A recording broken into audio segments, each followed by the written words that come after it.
Hi guys, so today I will be reviewing this book, The Kim Kardashian Principle Why Shameless Sells by Jeetendr Sehdev. I can't pronounce his name. So, this was a great read.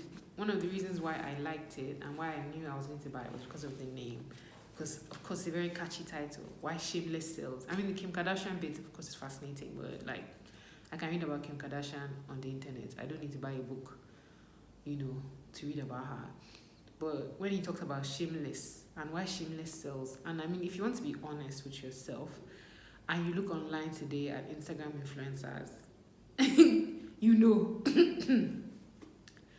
we all know that shameless sells. So, and it doesn't really mean be shameless, have no values.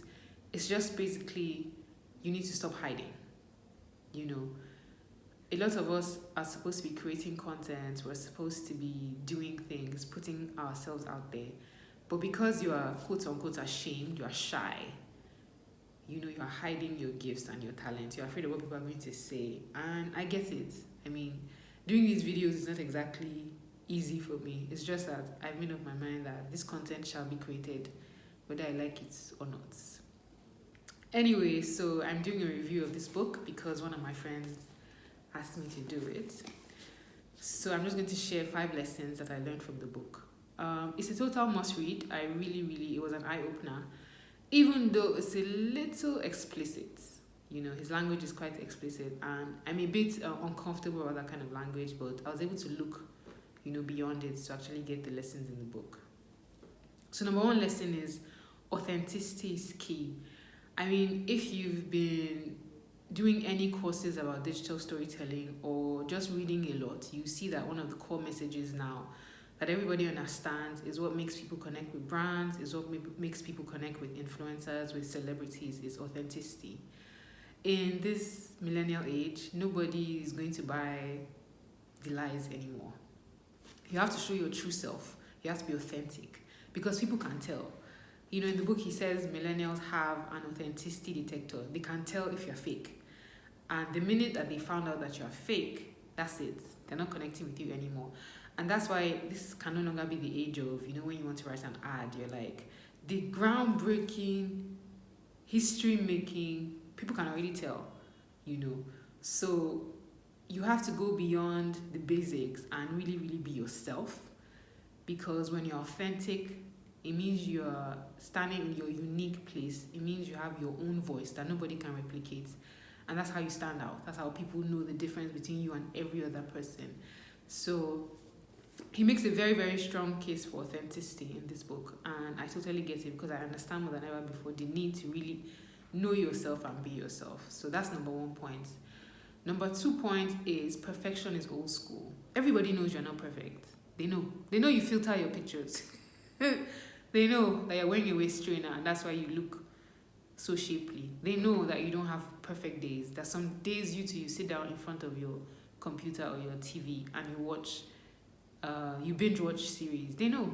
Everybody knows. And that's one of the reasons why, if you notice, people who speak honestly, about their weaknesses, they're the ones who have the most influence, at least, even if not the most followers, but the most influence, because people know they're for real. So stop trying to pretend that you're perfect. We know you are not. You know you are not. We know you are not. Everybody knows you're not perfect. We all know. You get? So there's no point. Perfection is old school. Everybody knows that Hollywood is fake. At least the image is trying to present, which is what he was talking about. He made a lot of reference to Hollywood in this book.